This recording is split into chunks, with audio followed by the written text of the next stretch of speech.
فلما بلغ معه السعي قال يا بني إني أرى في المنام أني أذبحك فانظر ماذا ترى سبحان الله সাইয়েদনা ইব্রাহিম আলাইহিস সালাম 86 বছর বয়স পর্যন্ত আল্লাহর কাছে কেঁদে কেঁদে চোখের পানি ছাড়তে ছাড়তে আল্লাহর কাছে এত বেকার হয়ে গেলে ইব্রাহিম আলাইহিস সালামের চোখের পানি ইব্রাহিম আলাইহিস সালামের দোয়া আল্লাহর কাছে এমন ভাবে কবুল হয়ে যায় যাকে 86 বছর বয়স আল্লাহ তাআলা পুত্র সন্তান দেন। পড়েন সুবহানাল্লাহ। তার মানে চাওয়ার মতো চাইতে জানলেন, খোঁজার মতো খুঁজতে জানলেন আল্লাহ তাআলা যে কোন সময় মানুষকে যে কোনো কিছু দিতে পারে। 86 বছর যেই বাবার সন্তান নাই, কোন কন্যা সন্তান নাই, পুত্র সন্তান নাই, ওই বাবা যদি 86 বছর বয়সে কোন সন্তান আল্লাহর কাছ থেকে পায়, বলেন তো ওই বাবার থেকে আর কেউ বেশি খুশি হতে পারে নাকি? 86 বছর বয়সে যখন থেকে উনি বিয়ে করেছেন তারপর থেকে তো সবার একটা আসছে তার সন্তান হবে, ঠিক না? কিন্তু সন্তান হয় না। 86 বছর বয়সে আল্লাহ তাআলা তাকে ফুটফুটে সুন্দর কলিজার টুকরা সাইয়েদনা ইসমাঈল আলাইহিস সালামকে দান করেছেন। করেন সুবহানাল্লাহ। কিন্তু সন্তান দান করার পর আল্লাহ বসে থাকেন নাই। আল্লাহ ইব্রাহিমের পরীক্ষা আগে থেকে নেওয়া শুরু করেছেন। সন্তান হওয়ার পর ইব্রাহিম আলাইহিস সালামের উপর পরীক্ষার মাত্রা আরো বেড়ে গেল। বলা হলো, ও ইব্রাহিম, তুমি তোমার সন্তান ইসমাইল এবং তোমার স্ত্রী হাজেরাকে জনমানবহীন ওই শূন্য জায়গার মধ্যে রেখে আসবে, এটা আমি আল্লাহর হুকুম। করেন সুবহানাল্লাহ। যদিও স্ত্রী সন্তান খুব প্রিয়, কিন্তু আল্লাহ হুকুম করেছেন তার মানে রেখে আসতে হবে, এর উপরে আমাদের কোনো কথা নাই। বলেন তো আল্লাহ যা ওয়াদা করেছেন এর উপরে বিশ্বাসী বলে যারা দাবি করে তাদের কোনোদিন কথা থাকতে পারে নাকি? মানুষ যদি হয়তো বলা হতো এই হুকুম ছাড়া অন্য হুকুম করেন, ঈমান ওয়ালা যদি না হইতো বলা হতো স্ত্রী সন্তানকে জনমানবহীন শূন্য জায়গায় রাখার বদলে আপনি অন্য একটা হুকুম আমার উপর ফয়সালা করে দেন। কিন্তু ইব্রাহিম বললেন না, আল্লাহ যা বলেছেন তা করতে হবে, এর উপরে কোনো কথা। এজন্য রব্বুল আলামিন বলেন, আমি আল্লাহ তোমাদের উপর যে ফরমানটা ফাইনাল বলে নাযিল করব, যে ঘোষণাটা তোমাদের জন্য ফাইনাল হিসেবে আমি আল্লাহ ঘোষণা করে দিব, এর উপরে বিশ্বাসী বলে যারা দাবি করবে তাদের চিরজীবন আর কোনো কথা রাখতে পারে না, ঠিক কিনা? সাইয়েদনা ইব্রাহিম আলাইহিস সালামকে বললেন, ও ইব্রাহিম, তুমি তোমার সন্তান এবং তোমার স্ত্রী হাজেরাকে জনমানবহীন মক্কার মরুর প্রান্তরে রেখে আসো, যেখানে কোনো খাবার নাই, যেখানে কোনো পানি নাই। কিন্তু ইব্রাহিম আলাইহিস সালাম এই কথাগুলো চিন্তা না করে আল্লাহর উপর তাওয়াক্কুল করে তার স্ত্রী সন্তানকে সেখানে রেখে এসেছেন। করেন সুবহানাল্লাহ। এখান থেকেই তো কুরবানি শুরু হয়ে গিয়েছে।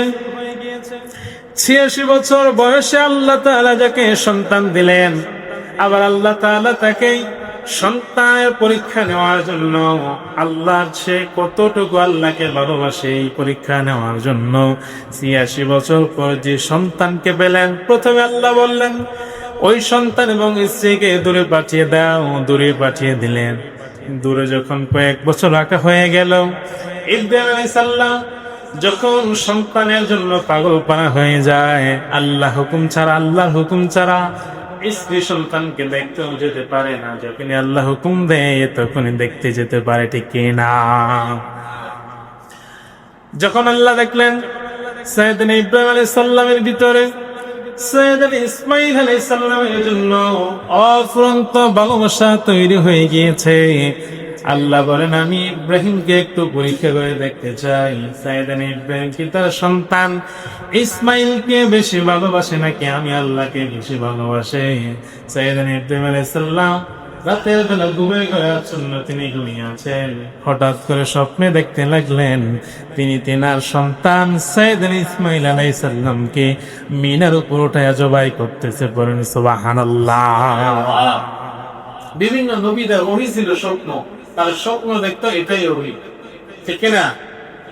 সরাসরি অনেক নবীর উপর ওহী নাযিল হয় না, জিবরাইল ওহী সব নবীর কাছে যায় না। কিছু নবীর ওহী আসতো, তারা ঘুমাচ্ছেন তখন স্বপ্ন দেখতো, এটাই তাদের জন্য। সুবহানাল্লাহ।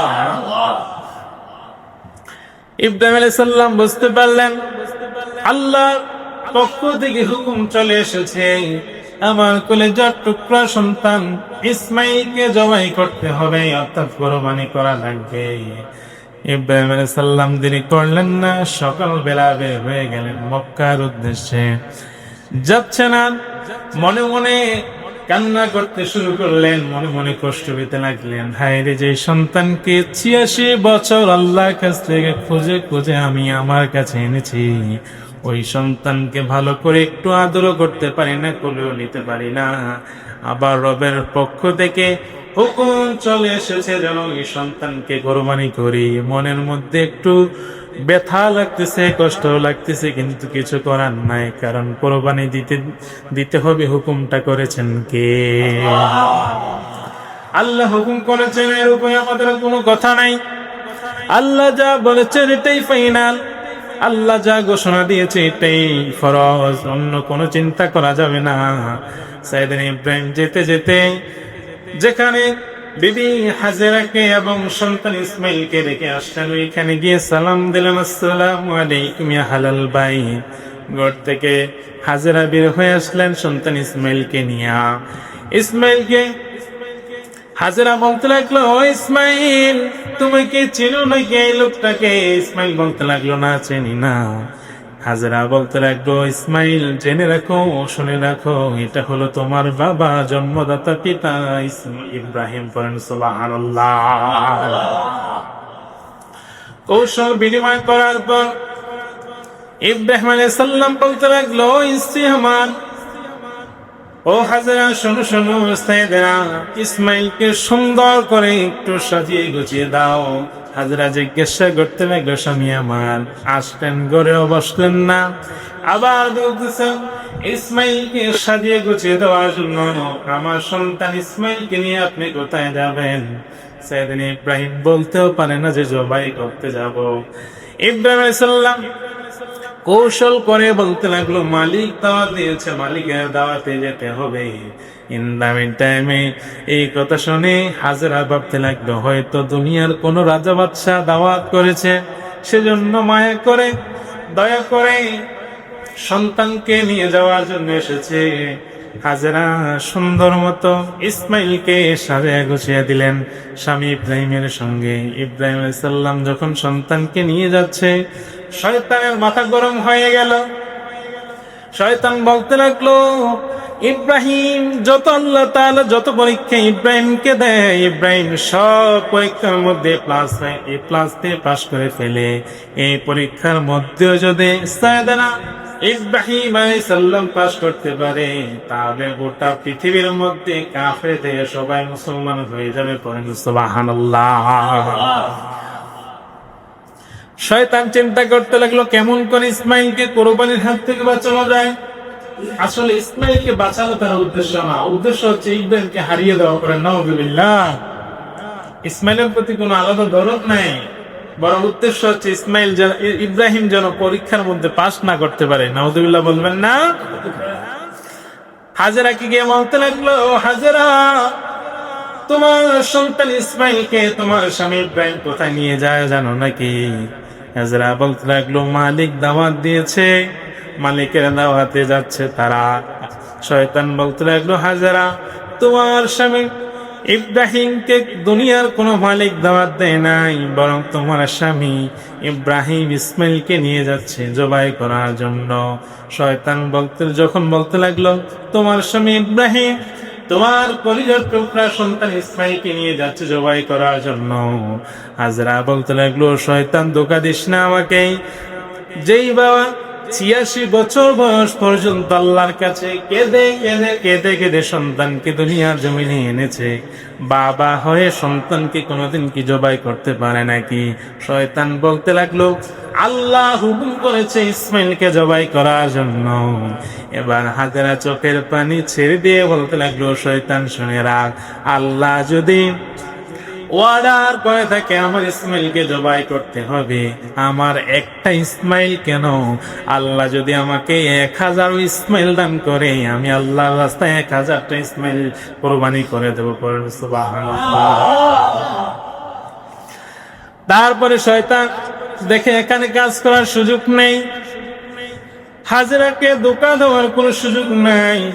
এবার শয়তান চলে গেল ইসমাইলের কাছে। ইসমাইলকে গিয়ে বলতে লাগলো, ইসমাইল তুমি জানো নাকি তোমার বাবা ইব্রাহিম তোমাকে কোথায় নিয়ে যাচ্ছে? ইসমাইল, ছোট্ট ইসমাইল কিছু বলে না। তারপরে আবার শয়তান ইসমাইলকে বলতে লাগলো, ইসমাইল তোমার বাবা ইব্রাহিম একটু করে তোমার গলার মধ্যে ছুরি বসায় দিবে, তোমাকে জবাই করে ফেলবে। এবার শিশু ইসমাইল বাবাকে ডেকে বলে, ও বাবা, আপনি কি আমাকে একটু পরে জবাই করে ফেলবেন নাকি আমাকে মেরে ফেলবেন নাকি? আমি ইব্রাহিম আলাইহিস সালাম বলতে লাগলো, শয়তান এসছে, শয়তান ধোঁকা দেওয়ার জন্য এসেছে, পাথর নিক্ষেপ করো। সাইয়েদনা ইসমাইল 3বার পাথর নিক্ষেপ করলেন। আরশ আজিম থেকে এই দৃশ্যটা পছন্দ করে নিয়েছেন কে? 3বার পাথর নিক্ষেপ করলেন।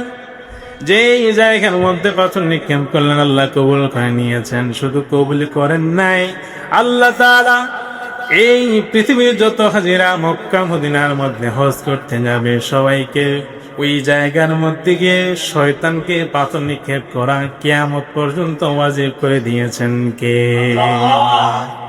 এই হজ হচ্ছে, আমি ওই দিন বলেছি, হজ হচ্ছে সাইয়েদনা ইব্রাহিম আলাইহিস সালাম, ইসমাইল আলাইহিস সালাম এবং বিবি হাজেরার নমুনাগুলা। এখানে যে কাজগুলো তারা করেছেন এগুলো করার নামই হলো হজ। করেন না? সুবহানাল্লাহ। তার মানে শয়তান ধোঁকা দিচ্ছে। শয়তান এভাবে মানুষকে ধোঁকা দেয়। আমরা মনে করি অনেক সময় যে আমরা খারাপ কাজ করবো না, কিন্তু এখানে গিয়ে দেখিনি একটু কি করে। কিন্তু আল্লাহ বলেন খারাপ কাজ করা তো দূরের কথা, যেখানে খারাপ কাজ হয় এটার কাছে দাঁড়িয়েও যাওয়া যাবে না। পড়েন সুবহানাল্লাহ।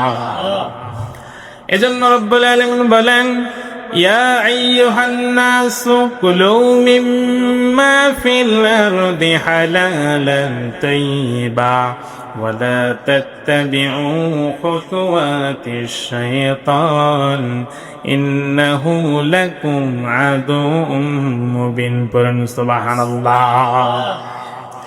আল্লাহ বলেন, গোলাম শোনো শোনো, খবরদার, শয়তানের কুমন্ত্রণা তোমরা গ্রহণ করো না, শয়তানের কথা তোমরা মেনে নিও না, শয়তানের কথা তোমরা বিশ্বাস করো না। জেনে রেখো, মনে রেখো, শয়তান হলো তোমাদের প্রকাশ্য দুশমন। করেন নাউযুবিল্লাহ। শয়তান তোমাদের প্রকাশ্য দুশমন, কিন্তু শয়তানকে আমরা বন্ধু বানায়া চলি, ঠিক না? শয়তান আমাদের সবার সাথে আছে, শয়তানের পরামর্শ আমরা গ্রহণ করে চলি। আল্লাহ আমাদেরকে হেফাজত করুক, আমরা বলি আমিন। এবার সাইয়েদনা ইব্রাহিম মনে মনে চিন্তা করলেন, 86 বছর পর্যন্ত আল্লাহর কাছে কেঁদেছি সন্তান পাওয়ার জন্য। আল্লাহ আমাকে সন্তান দিয়েছেন, কিন্তু কেমন সন্তান দিয়েছেন একটু যাচাই করার দরকার আছে না নাই? কেমন সন্তান দিয়েছেন আল্লাহ তাআলা একটু যাচাই করি। ইব্রাহিম বলতে লাগলো, ইসমাইল আল্লাহ তাআলা আমাকে ওহী নাযিল করে দিয়েছেন। পড়েন সুবহানাল্লাহ। সাইয়েদনা ইব্রাহিম বলতে লাগলো, فلما بلغا معه السعي قال يا بني إني أرى في المنام أني أذبحك فانظر ماذا ترى। সুবহানাল্লাহ। ইব্রাহিম বলতে লাগলো, ও ইসমাইল, আমি স্বপ্নে দেখলাম তুমি ইসমাইলকে আমি জবাই করতেছি। কারণ নবীদের স্বপ্ন ছিল ওহী। ইব্রাহিম যখন বললেন, বাবা আমি স্বপ্নে দেখলাম তোমাকে আমি জবাই করতেছি, মিনার দেই, তোমার এই ব্যাপারে কি অভিমত রয়েছে? আমার বাবা যদি আমাকে বলতো ঘর থেকে দৌড়ে পালিয়ে যাইতাম, ঠিক কিনা? আমাদেরকে যদি বলতো কি হইতো? আমরা বলতাম যে না, আপনি ভুল দেখছেন, অথবা আপনি দেখলেও আমারে দিয়েন না, আপনার ছোট ছেলেরে দেন, ঠিক কিনা? মেজুটারে দেন, আমি কেন কোরবানি হব, এরকম বলতাম কি বলতাম না? কিন্তু ইসমাইলও কেমন সন্তান। ইসমাইল বলতে লাগলো, বাবা ইসমাইলের কথাটা আল্লাহ তাআলা কুরআনুল কারীমের মধ্যে আল্লাহ তুলে ধরেছেন। ইসমাইল বলতে লাগলো, বাবা ক্বালা ইয়া আবাতি ইফআল মা তু'মারু সাতাজিদুনি ইনশাআল্লাহু মিনাস সাবিরিন। পড়েন সুবহানাল্লাহ। ইসমাইল বলতে লাগলো, বাবা আল্লাহ তাআলা আপনাকে যা অর্ডার করেছেন আপনি তাই পালন করেন, এই ব্যাপারে আমার কোনো অভিমত নাই। আল্লাহ যা বলেছেন আপনি তা করে ফেলেন। পড়েন সুবহানাল্লাহ। বিভিন্ন মুফাসসিরগণ বলেন, ইসমাইল বাবার কাছে আরেকটু বলেছে, বাবা আপনি যদি এই কথাটা আমাকে বাড়ির মধ্যে বসে বলতেন, আমি আমার মায়ের কাছ থেকে একটু চির বিদায় নিয়ে আসতে পারতাম। আমি জন্মের পর আপনি বাবাকে আমি দেখি নাই, চিনি নাই। আপনি তো আমাদেরকে এই জনমানববিহীন মক্কার মধ্যে রেখে গিয়েছেন, যেখানে কোনো খানা নাই, যেখানে কোনো পানি ছিল না। আমার মা আমাকে কত কষ্ট করে লালন পালন করেছে আমার মা আমাকে। আমি ইসমাইল যখন পানির পিপাসায়, ক্ষুধার জ্বালায়, যখন তৃষ্ণার্ত অবস্থায় আমি যখন খাবারের জন্য ছটফট করতাম, আমার জনম দুঃখিনী মা কোনো খাবার না পেয়ে, কোনো পানি না পেয়ে আমার মার জিহ্বাটা আমার মুখের মধ্যে দিয়ে আমার তৃষ্ণা মিটিয়েছে। ওই মার কাছ থেকে একটু বিদায় নিয়ে আসতে পারতাম। করেন সুবহানাল্লাহ। একটু বাড়ির মধ্যে যদি বলতেন, তাহলে আমার মার কাছ থেকে একটু বিদায় নিয়ে আসতে পারতাম। কোরবানি তো করে দিবেন, সমস্যা নাই। কোরবানি আল্লাহর জন্য করবেন। কার জন্য? ইব্রাহিম আলাইহিস সালাম ইসমাইলকে যে নিয়ে যাচ্ছেন, কার উদ্দেশ্যে কোরবানির জন্য বলেন? আমরা দেই কার উদ্দেশ্যে বলেন? আমরা আল্লাহর উদ্দেশ্যে দেই? কথা বলেন, আসলে কি আমরা আল্লাহর উদ্দেশ্যে কোরবানি দিতে পারতেছি? পারতেছি। আমরা দিচ্ছি সামাজিকতা রক্ষার উদ্দেশ্যে, কেউ দিচ্ছে আত্মীয় স্বজনকে দাওয়াত দিয়ে খাওয়ানোর উদ্দেশ্যে, ঠিক কিনা? কেউ দিচ্ছে আমরা আমাদের মান মর্যাদা কমে যাবে সেই ভয়ে, এই জন্য কোরবানি অনেকে দিচ্ছে, ঠিক কিনা? ধরেন কোরবানিটা আসলে কার উপর ফরজ? যার টাকা আছে, সম্পদ আছে, তার উপরেই তো কোরবানি ফরজ, ঠিক কিনা? এখন ঘরে সন্তান 4 জন, বাবা সহ 5 জন। কয়জন? সন্তান 4 জন, বাবা 1 জন, 5 জন। এখন বাবা সন্তানদেরকে খাওয়াইয়া লওয়া লেখাপড়া করে, এখন বাবা বৃদ্ধ, 4 সন্তান বিদেশ থাকে। এখন 4 সন্তান বিদেশ থেকে ইনকাম করে, বলেন তো 4 জনের উপর কোরবানি ফরজ কিনা? জোরে বলেন না, ফরজ কিনা? এখন 4 সন্তান 5,000 10,000 করে মিল করে দেশে টাকা মাফিয়া বাবা নামে কোরবানি দেয়। বলেন তো কোরবানি কি হবে? জোরে বলেন, হবে? এরকম অনেক। আমরা যদি ধরতে যান তাহলে শতকরা 95% কোরবানি এমন হয়। আবার অনেক মানুষ বলে যে হুজুর 7 ভাগে তো কোরবানি, ভাগও 7টা, মানুষও 7 জন, তো আপনি আমার নাম না দিয়ে আমার মা বাবার নামে দেন। আপনার মা বাবা কই? কবরে আছে। মা বাবার নামে কোরবানি দাও, ভালো। আপনার যদি অর্থ সম্পদ বেশি থাকে, নিজের নামে দেওয়ার পর মা বাবার নামে দিবেন, এটা তো খুশির ব্যাপার, ঠিক কিনা? এখন নিজের নামে না দিয়ে মা বাবার নামে দিচ্ছে, উদ্দেশ্য হচ্ছে মা বাবার নামে দেই আর যার নামে দেই বস্তু তো আমার ঘরে যাবে, ঠিক কিনা? মাংস তো আমার ঘরেই ঢুকবে, এবার মা বাবার নামে হোক আর যার নামে হোক, এগুলা ঠিক না। কোরবানি দিবেন যার উপর ফরজ, তার উপর কোরবানি সেই দিতে হবে। বাবার উপর ফরজ দিলে বাবা দেবে, ছেলের উপর ফরজ দিলে ছেলে দেবে, বাবা ছেলের উপর একসাথে ফরজ দিলে বাবা ছেলে একসাথে দেবে। সুবহানাল্লাহ। আমার ঘরের মধ্যে আমি এবং আমার বাবা, আমরা 2 জনে মিলে কোরবানি দিই। একটা গরু 2 জনে দিই। যদিও উত্তম একক ভাবে দেওয়া, যেমন অনেকে কোরবানি দিতে চায় 2 জনে মিলে 1 ভাগ। গত কয়েকদিন আমার কাছে ফোনে হোক সরাসরি হোক অনেক মানুষ এই প্রশ্নটা, সেম কোশ্চেনটা করছে যে হুজুর ভাগ তো বেশি, 40,000 টাকা 1 ভাগ, এখন 20,000 করে 2 ভাগ, 2 জনে যদি 1 ভাগ দেয় হবে কিনা? 20,000 করে যদি মনে করেন 3 জনে কোরবানি দিচ্ছে 1,20,000 টাকা, তাহলে ভাগে পড়তেছে কত? 40,000। এখন 40,000 একজনে দিতে পারবে না, সেজন্য সে কি করবে? তার সাথে আরেকজন শরিক নিয়ে 20,000 করে 2 ভাগে দিবে। হবে কিনা জিজ্ঞাসা করছে, আপনারা বলেন যে হবে? আমি বললাম, উত্তরটা দিলাম এইভাবে যে জোহরের নামাজ কয় রাকাত? বললো 4 রাকাত। আমি বললাম যে 2 রাকাত যদি আপনি পড়েন আর 2 রাকাত যদি হ্যাঁ পড়ে হবে? না, আমি কি এটাও হবে না। আপনার যদি সামর্থ্য না থাকে, সামর্থ্য থাকলে আপনি একটা গরু দিবেন, তার চেয়ে বেশি থাকলে আপনি 10টা দিবেন, সমস্যা নাই। আর যদি এর থেকে কম তৌফিক থাকে, আপনি 20,000 টাকা দিয়ে ভালো মানের ফাঁসি পাবেন, পাবেন না? দুম্বা পাবেন, ভেড়া পাবেন, যেটাই পান আপনার আয়ত্তের মধ্যে সেটা দিয়ে দেন। কোরবানি তো আপনি ছাগল দিলেও হয়ে যাবে, গরু দিলেও হবে, ওট দিলেও হবে, মহিষ দিলেও হবে, আপনার তৌফিকে যেটাগুলা সেটাই দিবে, ঠিক না? এখন ছাগল দিলে গরুর মুষ খাইতে পারবে, এই কারণে মানুষ কোরবানি দেয় না। এজন্য কোরবানি যার উপর ফরজ সেই দিবে। বাবারটা যদি আপনি দিতে পারেন দিবেন, সমস্যা নাই।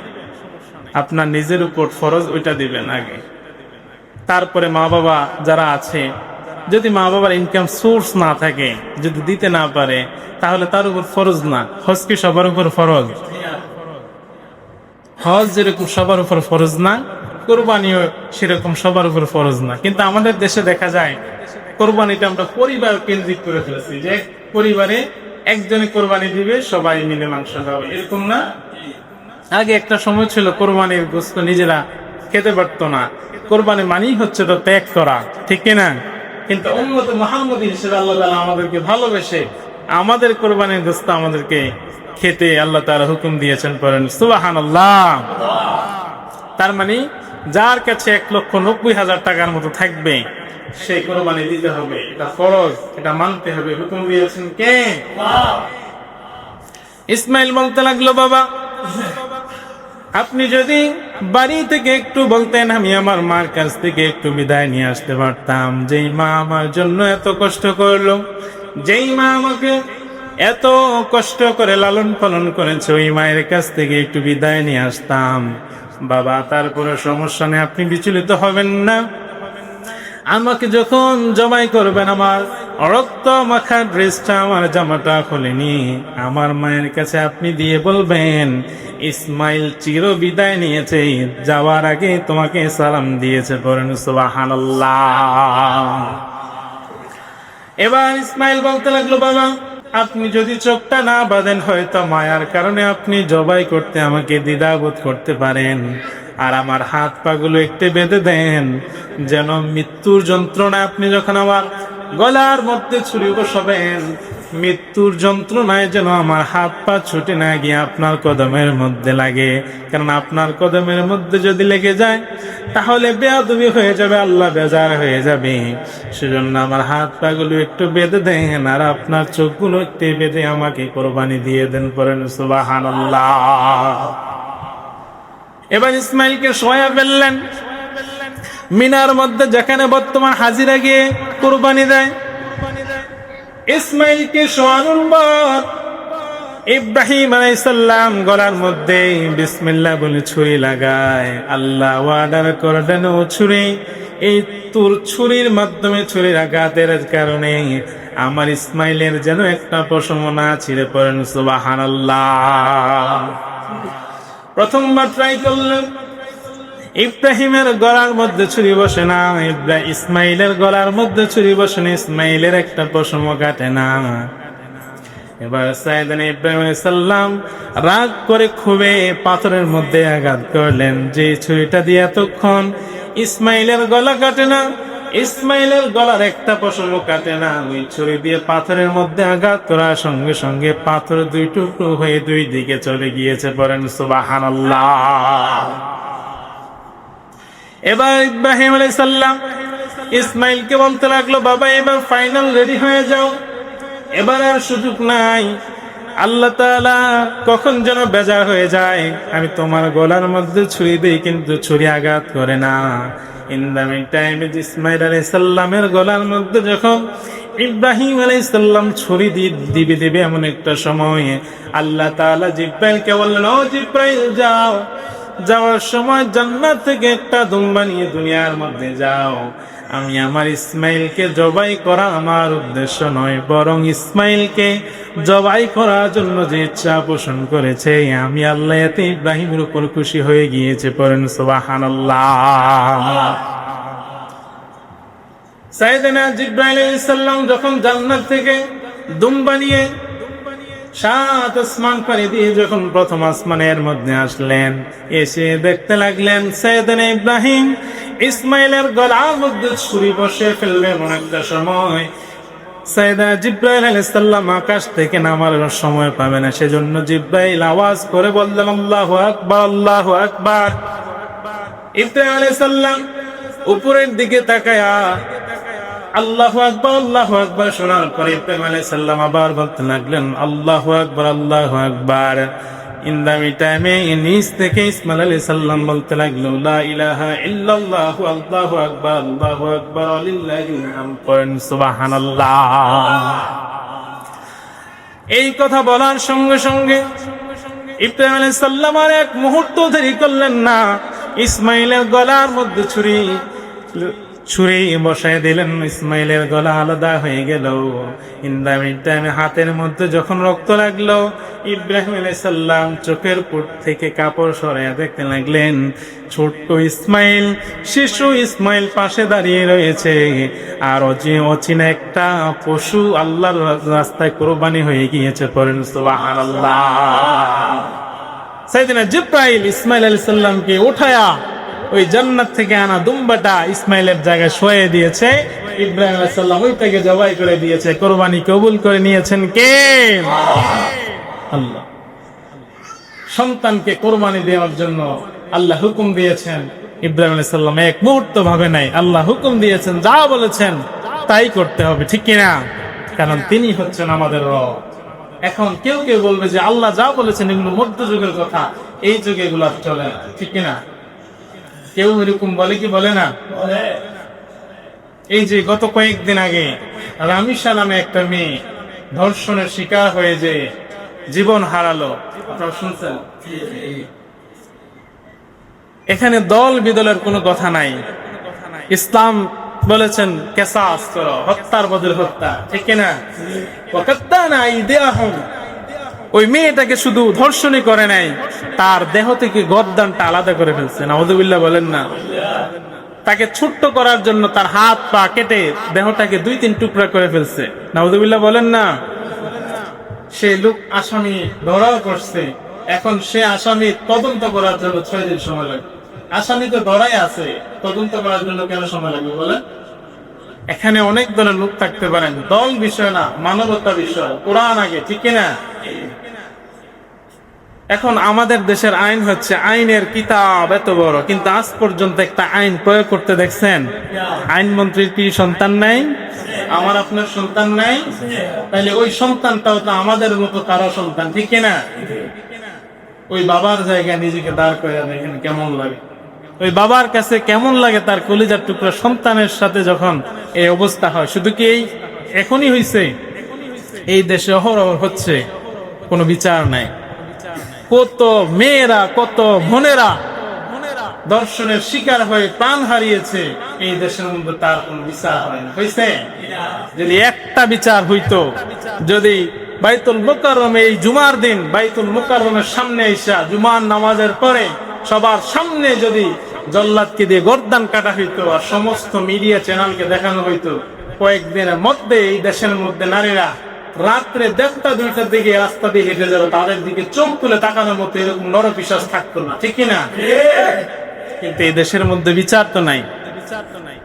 আইনমন্ত্রী বলতেছে, স্বরাষ্ট্রমন্ত্রী বলতেছে, আমাদের মাননীয় স্বরাষ্ট্রমন্ত্রী তিনি বলতেছে যে এই বিচার তো মুক্ত যুগীয় বিচার, এত অমানবিকতা দেখানো যাবে না। এখন এত অমানবিকতা উনি দেখাইছে, এই সন্তানটার, এই শিশুটার কোন দোষ আছে? এর দোষ হচ্ছে হে একটা মেয়ে হয়ে কেন জন্ম নিচ্ছে এই দেশের মধ্যে, ঠিক কিনা?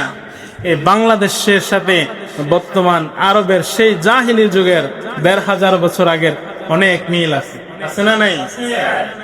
আমি আপনি আমরা সবাই সেই পাপের ভাগীদার। কেন জানেন? এই জাতি হিসেবে আমরা এই দেশে জন্মগ্রহণ করছি। সব কিছুর হিসাব দিয়ে এই বিচারের হিসাবটা আমাকে আপনাকে দিয়ে তারপর ফুলসিরাত পার হওয়া লাগবে। আমি আপনি কি করছি এই বিচারের জন্য? একটার পর একটা অঘটন ঘটতেছে, কিন্তু আমার আপনার কোন খবর নাই। যত মিডিয়া চ্যানেল গিয়েছে সবাইকে রামিসা বাবা বলতেছে যে আপনারা ছুটে আসছেন আমার মেয়ের বিচার চাওয়ার জন্য না, বরং আপনাদের ভিউ বাড়ানোর জন্য। কয়েকদিন পর আরো অন্য একটা ঘটনা ঘটবে, অমুক সেলিব্রিটির বিয়ে হবে, ওইটার সংবাদে আমার মেয়ের রামিসা হারিয়ে যাবে, যাবে না?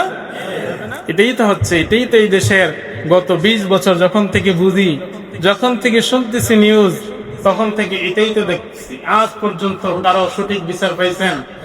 ওসমান হাদির বিচার হয়েছে?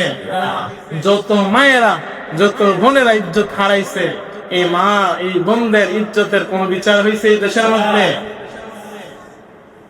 আল্লাহর হুকুম কিয়ামত পর্যন্ত আপডেট, কিয়ামত পর্যন্ত এটা আপডেট করে আল্লাহ তাআলা বানিয়ে দিয়েছে, এটা মধ্যযুগের না, ঠিক কিনা?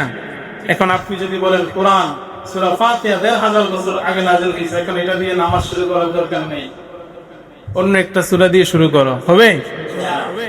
রাসূল যা বলছেন, রাসূল আপডেট। আমার রাসূল বর্তমান বিজ্ঞান অনেক কিছু আবিষ্কার করে না, যেটা ৫০০০ বছর পরে আবিষ্কার করবো সেটা আমার রাসূল ১৫০০ বছর আগে জানিয়ে দিয়ে গেছে, ঠিক কিনা? এগুলো বুঝতে হবে। আল্লাহ যেন এই দেশের মধ্যে রহমত নাযিল করে, আমরা বলি আমিন। ইব্রাহিম আলাইহিস সালামকে আল্লাহ বলতে লাগলেন, ও ইব্রাহিম, তুমি আমি রবের দেওয়া পরীক্ষার মধ্যে তুমি পাশ করেছো, বাড়ির মধ্যে চলে যাও। হাজেরা ওইদিকে ইসমাইলের জন্য কান্না করতেছে, যাও যাও হাজেরার কাছে ইসমাইলকে নিয়ে চলে যাও। যাওয়ার আগেই দুম্বার গোস্তটা নিয়ে যাও, বিবির কাছে বলে এসেছো মালিকের দাওয়াতে যাচ্ছ, মালিকের দাওয়াতে আসলা, মালিকের পক্ষ থেকে কি উপহার নিয়ে যাইবা? আমি আমার রবের পক্ষ থেকে জান্নাতি দুম্বাটা তোমাদেরকে উপহার দিয়ে দিলাম। ইসমাইলকে সঙ্গে করে নিয়েই দুম্বার গোস্তটা নিয়ে বাড়ির মধ্যে চলে যাও এবং সন্তান এবং স্ত্রীদের সঙ্গে কোরবানির গোস্ত খাও। করেন সুবহানাল্লাহ। এইভাবে কোরবানি আমাদের উপরে এসেছে। এই কোরবানি এগুলো আল্লাহ তাআলা আমাদেরকে দিয়েছেন যাতে পদে পদে আমাদেরকে গুনাহ থেকে মাফ করতে পারেন, পদে পদে আমাদেরকে যেন বিভিন্ন উসিলার মাধ্যমে আল্লাহ তাআলা যেন আমাদেরকে ক্ষমা করতে পারেন। সেজন্য আল্লাহ তাআলা এই কোরবানি, রোজা, বিভিন্ন ইবাদত আমাদেরকে দিয়েছেন, ঠিক কিনা? আল্লাহ তাআলা আমাদেরকে বোঝার তৌফিক দান করুক, আমরা বলি আমিন। কোরবানি ঈদের এখনো আশা করি অনেকে গরু কিনেন নাই, কিনছেন? সবাই মুখে আছে, একটু কাছাকাছি হবে তখন কিনবো। তো যদি কিনেন, আমি যে কথাটা বলেছি, যদি আল্লাহকে কোরবানি মানে হচ্ছে আল্লাহকে সন্তুষ্টি করার জন্য, এখন রবকে যদি সন্তুষ্টি করতে চান তাহলে রবের কথা মতোই কোরবানি দেওয়া লাগবে, ঠিক না? আপনার তৌফিক কম হলে আপনি বকরি দেন, তার চেয়ে বেশি হলে গরু দেন, কিন্তু 4 জনে মিলে একটা কোরবানি দিয়েন না। 4 জনে বলতে 4 ভাই মিলে এক নামে কোরবানি, সেটার কথা বলতেছে। 4 জনে আপনারা দিতেই পারেন। আমাদের দেশের অবস্থা অনুযায়ী 4 জন 5 জন সর্বোচ্চ 7 জনে একটা গরুতে ভাগিদার হয়, কিন্তু উত্তম হচ্ছে এককভাবে দেওয়া, ঠিক না? এককভাবে একটা ছাগল দেওয়া উত্তম, কিন্তু আমাদের সে অবস্থা নাই। আমাদের দেশ গরিব দেশ, আমরা প্রত্যেকেই বাংলাদেশের যত টাকা ঋণ আছে আমরা সবাই সেই ঋণের শামিলরা, ঠিক না? এই জন্য আমাদের পক্ষে সম্ভব হয় না। সবার কয়জনের পক্ষে সম্ভব হয় বলেন এককভাবে কোরবানি দেওয়াটা? এজন্য আমাদের উপর এটা আমরা এইভাবে দিয়ে আসছি, এইভাবে দেব, সমস্যা নাই, কিন্তু ওই 4 ভাই মিলে বাবার নামে কোরবানি, এই রেওয়াজটা দিয়েন না, আল্লাহ মাফ করুক, আমরা বলি আমিন। আমি বাস্তবতা জেনে এই কথাগুলো বলছি। আপনাদের এখানে আসছে কিনা আমি জানি না, কিন্তু আমাদের এখানে অনেক আছে, অনেক আছে। গতকালকে আমাকে প্রশ্ন করছে, 3 ভাই, 2 ভাই বিদেশ থাকে, 1 ভাই দেশে। এখন 3 ভাই 10,000 টাকা করে দিবে বাবার হাতে, বাবা কোরবানিতে। তো বলেন তো কোরবানিটা কার নামে হবে? তাহলে 3 ভাই যে রোজগার করতেছে, তাদের উপর যে ফরজ আছে, তারা ফরজটা লঙ্ঘন করলো না? এগুলো বুঝতে হবে। আল্লাহ বুঝার তৌফিক দান করুক, আমরা বলি আমিন। যারা পরে আসছেন 4 ভাগ